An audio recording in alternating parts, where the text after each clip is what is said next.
Can they be redeemed? That is the question that I'm going to be asking today, okay? You see, we're going to be going through the entirety of fiction, and I'm going to be looking at characters that either had a redemption arc that I felt like this wasn't deserved, like, at all. Like, I'm over here like, yo, that's really cool through the power of friendship that you managed to figure out that all the things that you used to do was bad, but at the same time, you did ice literally billions of people.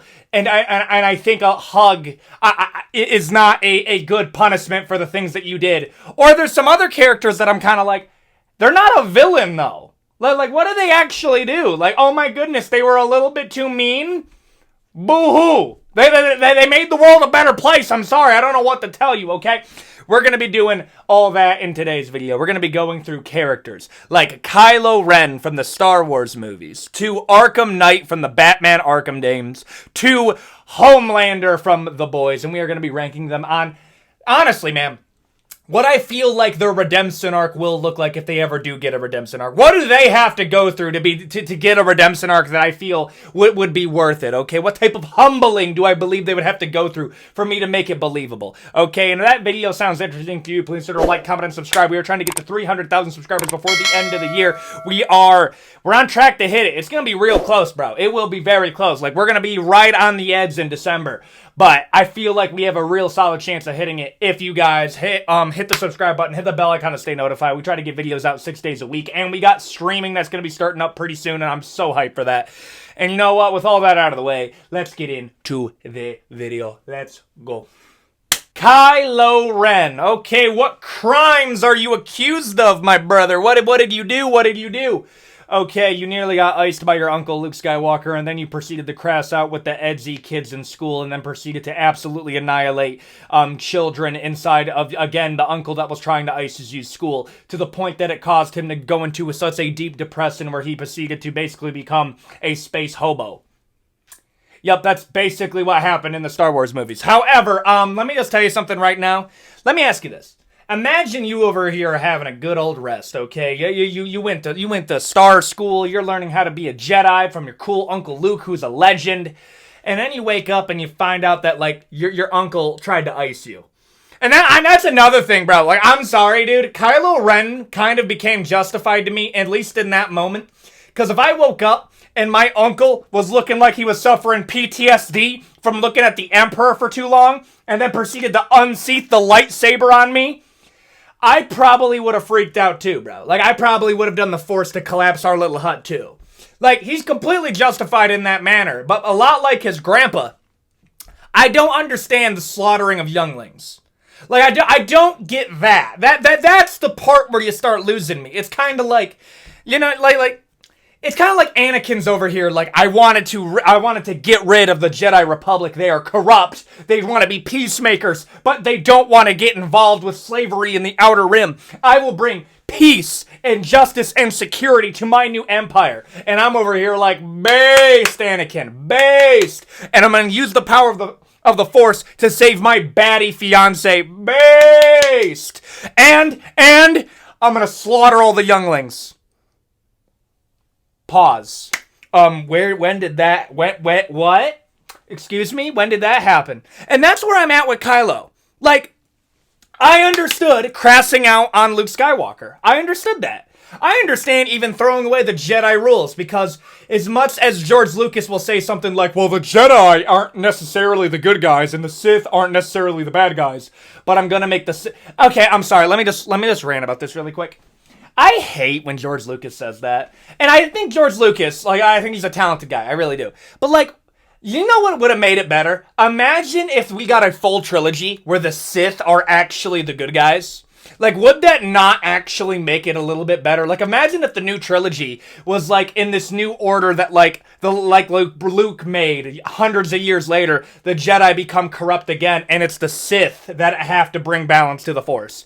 Like, wouldn't that be a little bit more interesting? I don't know. Maybe that's the reason why I'm not making these movies. But at the same time, dog, like, the Sith are always the bad guys, so the Jedi are also just the good guys. I'm sorry. When I'm looking at redemption, okay, what did Kylo Ren do? He iced his dad, Han Solo.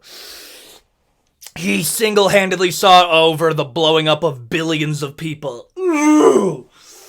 Committed countless war crimes. Ooh! Okay, but he's yeah, I don't know what to tell you. Yeah, I don't know what to tell you, dude. I'll be real with you, dude. Like, from our frame of mind for how we watched the movie, his redemption, like, we wanted him to live. But, like, I want you to think it's like, in universe, this guy took out billions of people. Like, dude, I'm gonna be real here, dog. If I'm being nice, complete redemption, honestly, man, I think sacrificing your life is the best way to do it. Honestly, bro, sacrifice your life. And then, honestly, I can understand. Like, I think that redemption was actually done pretty well. That, like, we glossed over all of the stuff that he did. Like, we did. I'm sorry. I'm going to put it in sacrifice his life, though. Palpatine! Dude, on a real note, dog, I've talked about Palpatine quite a bit. Like, I think Palpatine is one of, like, the most famous incarnations of a character that's just a villain for the sake of being the villain. That is literally just meant to be the archetype of the devil.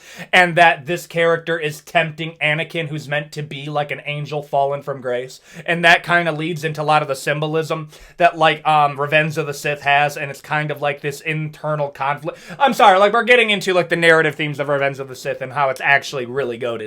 But Palpatine as a character, he loses me a little bit because he's literally just evil for the sake of being evil. And, like, he wants power for the sake of having power. There is no grander vision. There is no grander motivation. He's just evil for the sake of being evil. And the truth is, dude, if he ever, like I want you to think about this, dude. Imagine if Palpatine like had the entire Empire, right? And the Empire actually was, like, a better, like, place to live. Like, yeah, no, the Order 66 was an awful thing, but, like, imagine if the Empire was, like, better for the average person. Then you can make the argument that, like, Palpatine's not that evil. But the fact that it was worse for most people, I'm sorry, dog, Palpatine, I'm gonna spit on his grave, dog. I will spit on his grave as soon as he passes. Okay? Honestly, dude, the coolest thing that would have happened is if, like, Rey Palpatine actually went by Rey Palpatine instead of Rey Skywalker. Still, one of the dumbest narrative things I think I've ever heard, because it genuinely doesn't make any sense, because isn't the entire point of Star Wars to be like, well, it doesn't matter where you come from, you can be the person of destiny, even though literally everybody's a chosen one in this thing. The entirety of the Star Wars like IP is literally hinged on the Skywalker family. So Rey over here not being part of the Skywalkers, being like, my name is now Rey Skywalker, you just ruined it. I'm sorry, I'm gonna put this on, I'm gonna spit on your grave. Homelander! Where do I genuinely begin? Okay, so in the comics, he eats a baby. On top of all of that, he comes out the womb, ices his own mom.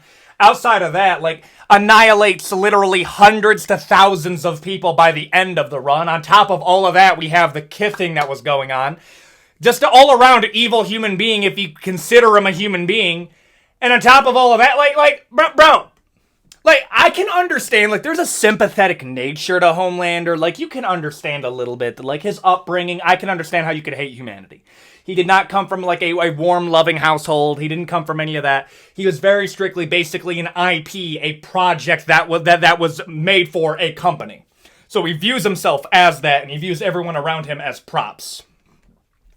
But there comes a point where, like, you can have a bad upbringing that I also look at you like, brother, you might be too far gone.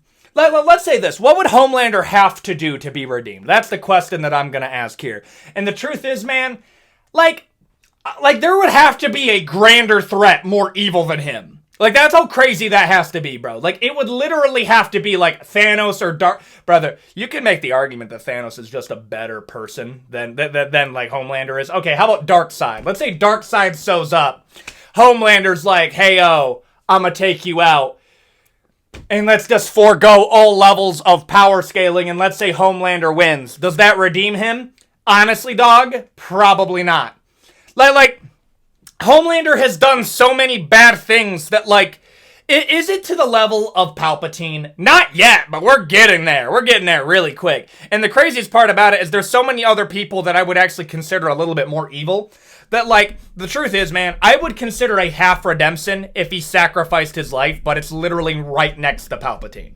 Like, right next to Palpatine. That's the only way that I would ever give it to him. The Joker. I know somebody's gonna hit me with a comic run where the Joker actually was able to become, like, redeemed. And I'm here to tell you, dog, the only times that I think, like, the Joker could legitimately be redeemed is if we go to a multiverse where he didn't do half the stuff that he did. I'm sorry, dog, like, isn't it that Joker is one of the only characters in the entirety of fiction that literally has a body count in the trillions? Like, he's annihilated so many people. He has shown over and over again that if you give him any level of power, he just abuses it and takes out as many people as he possibly can. Like, the quote, like the old Christopher Nolan Batman movies, some people just want to watch the world burn, okay? That is the Joker. Like, I know somebody's gonna be like, oh, well, in Joaquin Phoenix's Joker, he's actually fighting against the machine. And then, I'm sorry, like, that doesn't make you redeemable, okay? Like, you can have a good motive, and then you can abuse that motive to abuse people. Brother, literally open a history book. Look at all the evilest people that have ever done anything. There was always, like, a shred of truth. Like, yeah, you had a point for, like, 5 minutes, and then you went down the rabbit hole and then iced literally millions of people. And then we're like, actually, it was better this way. And then it's like, huh? Brother, what? That's how I view the Joker. Like, yeah, even in Joaquin Phoenix's Joker, like, yeah, no, the society that he's in is not that good. But there comes a point, are you that much better than that society? Well, order hurts people, so I'm gonna bring chaos. You don't think chaos is gonna hurt a lot of people? Well, only the people who uphold the status quo. You know that's bullshit. You know that's bullshit. You know there's gonna be tons of collateral with what you're doing. But you don't care about the collateral. Because you have this ideological main character syndrome that believes that the end justifies the means when you don't even know where the end leads. We're getting kind of deep here, but, like, that's how I view Joaquin Phoenix's Joker. Like, yeah, no, you can have these grandiose ideas of, like, how bad society is, but then you have to have something that society turns into for it to justify. Like, yeah, no, I'm going to give you a regime that's awful. What do you want to make that world into when you burn it down? Because the question comes into play, is it really worth trying to build a paradise if you're willing to cause hell on earth for everybody for a slight chance of you getting there? That's how I view Joaquin Phoenix's Joker. Every other version of Joker, brother, spit on his grave, stop putting him in Arkham Asylum. The fact that he still keeps on getting out. Brother, I'm sorry. If Joker was a real person, we would be having the argument that pleading insanity should just mean instantaneous euthanasia. I'm not kidding. If Joker was a real person, we would be having that argument today. I'm putting it in spit on his grave. Thanos. I'll be real with you, dog. This is going to sound crazy. I know Thanos has an absolutely absurd body count. I get it. But at the same time, dog, this is where it comes into. If you at least have a moral framework that I can argue with, I will take you a lot more seriously. I mean, you got Homelander, which Homelander just genuinely believes he's a god. Kylo Ren is a man with mommy and daddy issues that just wanted to be loved, so he went to this wrinkled burn victim of a thing. And then you have Thanos over here that, like, yeah, I want to bring peace to the universe because my planet collapsed through a population collapse. So naturally what I'm going to do is I'm going to collect the literal infinity stones that came from the Big Bang, and I'm going to Thanos snap literally half of all people that ever existed. No, that currently exist, so the other half could prosper. And the truth is, man, like, you don't think that, like, you could have, like, developed other pieces of technology that could have, like, made life for the people here a bit better? Did you have to take out half of that population? Like, the truth is that there is some historical precedence that does back up what he was doing. Like, during the plagues of, like, in Europe, they lost 1/3 of their entire population. And then the remaining actually were able to live better lives because there was less people that were taking up resources. So, overall, it was a better, like, time. But you know, like, what also made society better? Technology that made surviving easier. So, like, I also look at that for Thanos. And the fact is, bro, it's like, I think Thanos honestly just needed to get hit with, like, a glass of water and be like, yo, can you stop playing this, like, savior thing? Brother, you want the universe to be a better place. At what point do you start becoming the thing that makes the universe worse? Like, I get it, but at the same time, dog, like, can we lose the main character syndrome a little bit? Like, honestly, dude, Thanos just kind of needed to get humbled a little bit. Thanos needed to be humbled before he got the Infinity Stones. Like, I'm going to be real with you. Thanos, if he got with a baddie, probably wouldn't be doing all of this. Brother, I'm sorry. Like, what Thanos is doing is I'm going to collect all 5 of the Infinity Stones and I'm going to get rid of half of all life in the universe.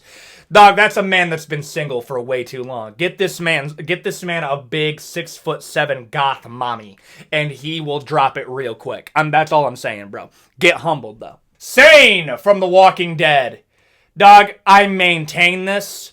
I don't think he did anything that bad. Like, compared to everybody else? No. Like, the fact that Negan gets a redemption arc, bro. The governor was about to get a redemption arc, okay? The governor's the one that ruined his chances by, like, just smoking Herschel. Sorry if that's a spoiler, but it's been years. Grow up a little bit. Negan, on the other hand, Negan had to get iced. That is still one of the craziest things that I've ever seen, bro. Like, dude. I'm sorry, bro. If my kid ends up getting iced because of something that you did, I don't care if the last words of my son were like, we need to be better. You don't have to ice Negan. I'm gonna look my son being like, okay, rest now. I won't do it. And then the exact chance that I get of icing Negan, I'm going to do it. You can be like, well, what would Carl say? Carl ain't here, buddy. Carl ain't here. Why do you think Carl's not here? Because of him. Brother, I'm sorry. I'm icing Negan. There's no question in my mind, bro. It's like one of those things where it's like, I want to be the bigger person. Brother, look what that got Carl. Carl was bigger than all of us. He's no longer here. Look what happened to Glenn. Where is he? That's another thing, bro. I wish somebody just, like, Dude, I'll be honest here. It is amazing to me that, like, Daryl didn't walk up to, like, go up to Rick being like, what did you do? Boom! Just gut punched him. He's like wind knocked out of him. Daryl, what are you doing? Done. I did what you didn't want to do. What are you doing? He's like, you told Carl you weren't gonna do it. He didn't say anything about me. Honestly, dude, that's where I'm at with Negan. Now, throw it back to Sane, bro. Rick's wife is a bop. I'm gonna be real with you. And I think that's the biggest fault that I have for Sane, dude. Brother, how could you fall for a woman like that? She was literally top 10 most annoying characters I think I've ever seen. I remember being a kid and watching Walking Dead for the first time and legitimately being like, yo, Lori's so annoying, dude. I'll say this right now, bro. If I'm going through an actual zombie virus, dude, and my wife looks me dead in the eyes after I just got out of a coma, and then proceeds to berate me, being like, well, where were you? You were there, and I cheated on you with your best friend, and the air conditioning in the RV isn't working. Dude, stop. Girl, stop. Okay? I woke up from a coma. I can forgive you for cheating on me with my best friend. You thought I was dead. I get it. Are you really getting mad at me for the AC and the RV not working? Are we actually being for real, Lori? The fact that Sane fell for that is genuinely insane. That's the craziest part, bro. He needs a little bit of a justice. Like, I'll be real here, dog. If I'm Rick and I find out my buddy's doing that, I mean, we'll throw down a little bit. Like, we'll fight for a minute. You know what? I think this is the part that would bother me. No, I'm not even joking. The part that would bother me wouldn't be Sane. Nah, I'd still fight him for that. I think the part that would hurt me the most would be the fact that he believes he would be a better father than me. Then we're throwing down. Me and you are throwing down then. Maybe it's just because I think Lori is so annoying I genuinely wouldn't care. Like if Sane came up to me and being like, I'm a better husband than Lori, I'd look at him being like, you can keep Lori. You can keep her. I don't want that, buddy. But I'm keeping Carl. Carl's my kid. Fuck off. That would be me. And then he would try to get Carl. Done. Pack him up, bro. Line him up, pack him up. Just a little bit of justice. Bah. Bro, get out of here. Arkham Knight from Batman Arkham Knight. I'm not doing Red Hood because that would be way too easy. I've said this multiple times. Red Hood isn't just justified in what he's doing. I would actually argue Red Hood is the only sane character in the entirety of Arkham. Like, I'm not even kidding you, dog. It is actually insane that, like, Batman wants to pose, like, an actual theological argument of, like, well, if we get rid of the Joker, we're not gonna be able to stop. You dressed up as a bat because your parents got iced in front of you. I'm sorry. I'm done talking to you, Batman, like you're an adult. I now need to speak to you like how I think you're a man-child. Honestly, dog. I think that's where I'm at now. Being like, well, you can't get rid of them. Jason, you're better than this. I died because of you. Okay? I'm not even mad at you at this point. Okay? I'm gonna get mine. That's what I'm gonna do. Now, if we look at Arkham Knight, at least you could be like, well, man, Batman, Arkham Knight's just going too hard. He's too angry of a person. He's taking out, like, civilians. And then I can agree with you. And then there's, like, a level of, like, okay, that makes sense to me. That makes sense to me. But again, bro, we're talking about the same Arkham that it's like, dude, how many times does it have to be proven? Like, let me be honest with you. The only people that, like, that Arkham Knight indirectly hurt that I thought was completely unjustified was, like, the firefighters. Everybody else is like, well, what about the people at the chemical facility? You mean the one that is, like, guilty of, like, doing pollutants? Like, actually getting money laundered through Scarecrow? Like, those guys? Like, I'll agree with you. Like, yeah, there was some civilians that got iced, and I'm like, yeah, that's really bad. But, like, there's a reason why, like, yo, I want to play as Arkham Knight. He has a point, dog. It's the same thing with, like, Red Hood. But Red Hood doesn't even make the video because of how justified I think he is. How about this? I'm going to put Arkham Knight in just a little bit of justice, and I'm going to put Sane down in they're a villain. I think that's a fair placement. That's a fair placement in my eyes. Griffith from Berserk. I'm going to keep this one short and brief because I got to make the Berserk video, and there comes a point where if I keep on talking about Griffith, it just becomes a meme at this point, so I'm going to keep it relatively brief. Not justified even, not just not justified. Literally no level of redemption is even possible for this character. I'm sorry, bro. Let's list it really quick. We got espionage, we got unaliving to a grandiose degree of things that weren't even justified. Statutory kithing. People don't talk about that. Pit Sarlet. I think Sarlet was actually 15 at the time. That Griffith is implied to be like 20. If I'm wrong, he's at least 18. But no, he would have to be in like his mid-20s, wouldn't he? Yeah, Griffith would have to be in his mid-20s. Oh, here's another thing. Do you know Guts is only 18? Like Guts is 18 in Golden Age, and he's 21. I think he's like 21, 22 in the current run of Berserk. That's how crazy it is. The Berserk has been going on for 3 decades. Guts is literally only like 21. That's how much he's been through.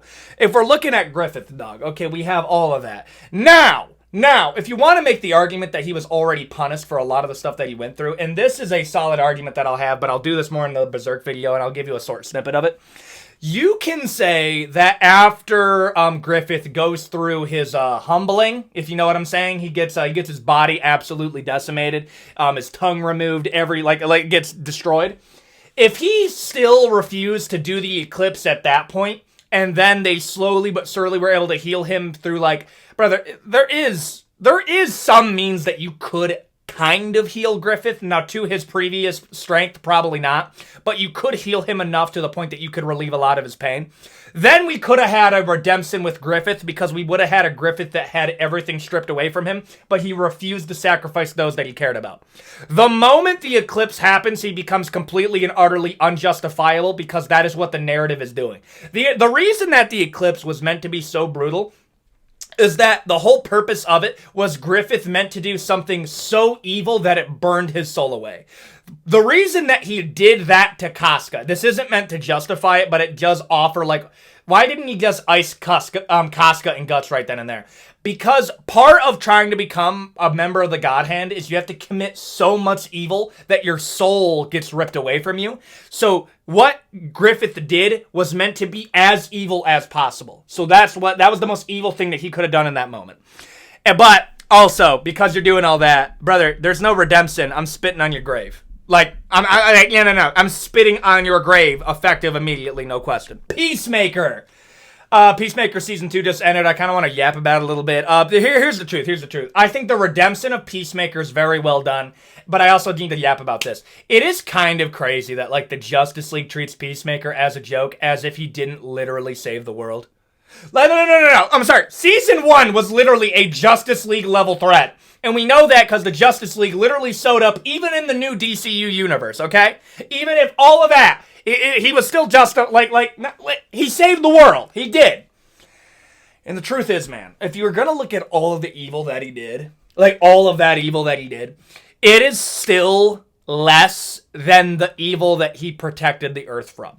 Now, do I believe that he still needs to be a little bit more before he's fully redeemed? Yeah, because there is a level of it. It's no, you still did do evil stuff. You still did do quite a bit of evil stuff. That I can't put you in a hero category.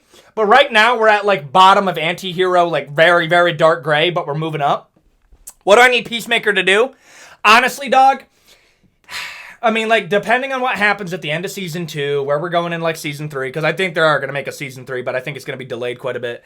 I honestly do believe, dude, give him a little bit more justice. Give him a little bit more. Let him suffer for a little bit. Let him cook. Let him marinate in his punishment. And then we can bring him out, and then we can give him a little bit of the superhero redemption treatment. I think that's valid. I'm going to put him right there. Joffrey GoT from Game of Thrones. I'm going to sock a lot of you. Joffrey can be redeemed. Oh, he can. He 100% can. Do I believe he become a super great character? No, but let me tell you what you would have to do to redeem Joffrey. Number one, take that crown off of his head. Take that crown off of his head.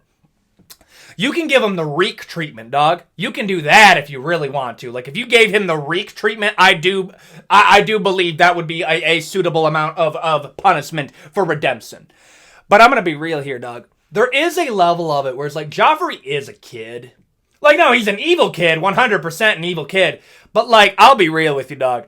I think the thing that messed up Joffrey the most is that Robert was just not a good dad to him. And I know he's not biologically his dad, but he believed he was his dad. He did for a while. And I think if he had a better father figure and was not literally raised by the witch Cersei Lannister, and, was given a little bit more, punishment as a child, and probably was given, some brothers that, beat him up a little bit. Dude, Joffrey Baratheon gives off hard, lil bro that never had to fight for scraps. I'm just gonna be real with you, dog. Dude. You can tell when you've met a lil brother that had to go through some shit versus a lil brother that was the favorite child. I'll be real with you, dude. You can tell real quick. And Joffrey gives off vibes that, he bullied all of his siblings. And frankly, dude, I feel if he had a big brother that, beat his ass every once in a while. When I mean knee to the sternum, gets the wind knocked out of him, picked up by his hair, elbow. That one was pent up, bro. I would be throwing that at him. Okay? And then he's over here, please. You throw a few more kicks on him, right then and there, and just be yo, remember who's first in line for the throne, buddy. I think that type of humbling over and over again, I think that would actually make him a better person. No, tell me I'm wrong. If Joffrey didn't go through some absolutely insane beatings and then actually had to, become a better person, I'm gonna be real here, dog. I think get humbled, but, a lot of beatings, and then we can start talking. Wanda Maximoff. Here's the truth. Do I believe her crass out was kind of overblown? Just a little bit. Yeah. I think she crassed out a little bit too hard. I'll just be frank with you. I think it's kind of crazy that, oh yeah, she got blipped away after her boyfriend got by the big purple guy. She comes back, immediately starts crassing out even more because a lot of her friends are gone, but there's also a lot of friends are still around. There's also quite a few that are still around, but that's a whole other thing. And then she goes in, crashes out, captures an entire town against their will, puts them in a pocket dimension that's like a sitcom, where she can marinate on all of her trauma, and then she proceeds to have 2 fake children, and then she loses out on all the fake children because this was naturally going to fail at some point. And then she crashes out even more by basically becoming the enactor of a prophecy of the Scarlet Witch. And then she becomes a multiversal level threat and then immediately starts icing people. I think the crash out was a little bit too much, I do believe. Can she be redeemed? Yeah. Honestly, man, if you just gave her some kids, and I know some people kind of joke around being imagine crashing out over fake children. I get what you're saying, but she also doesn't have mutts outside of that, so I can kind of understand it. There is a level of her crash out that I do believe is fairly justified, but in terms of redemption, honestly, man, bottom of sacrifice his or her life. I think that's a fair placement. She doesn't have to. And I know somebody's going to say, well, actually, like, no, I think she's going to come back. But, I do believe she'll have a pseudo-happy ending and probably like Avengers Doomsday. Light Yagami. Now, this is where it's going to become controversial. I didn't want to include characters like an Eren Yeager because that's too easy. Light Yagami, because you can make the argument he did make the world a better place for a time. He made it a better place for a little bit. I would argue that a lot of the stuff that Light Yagami was doing was effectively like duct tape solutions over a grander issue. He wasn't trying to restructure. He like everything that Light Yagami did was done through the guise of, well, I'm going to restructure society. I'm going to become the god of this new age. What was really going to happen is that, yeah, it was eventually going to fail, and then it was going to become an even worse system because you built the entire system on basically you are the one god that decides who lives and who dies, and it's so binary that it really can't be justified, and you play this game of like judge, jury, and executioner playing God, and you believe that your judge of character is so much better than everybody else that you alone get to decide who does and who doesn't. He loses it immediately because he's trying to get rid of the investigators, so he starts trying to get rid of people that didn't do anything bad. They just disagree with him, so he tries to get rid of them. Like, if he didn't try to, like, get rid of investigators, I think he would have done much better. I think it would have been much easier to justify. But at the same time, dude, like, maybe if he didn't have such just an absurd god complex, I think he would have been way easier. Like, imagine if he did, like, he used the Death Note, but he used the Death Note in, like, the most sparing of occasions.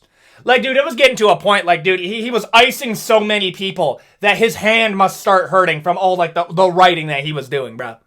And the truth is, man, I think if you're looking at it through that point of view, of how many people he iced and how little he cared, like, he didn't care about the circumstances, he didn't care what those people came from, he didn't care of the loved ones that those people have, like, at all. It was a game to him. He was playing God. I'm gonna be real here, dog.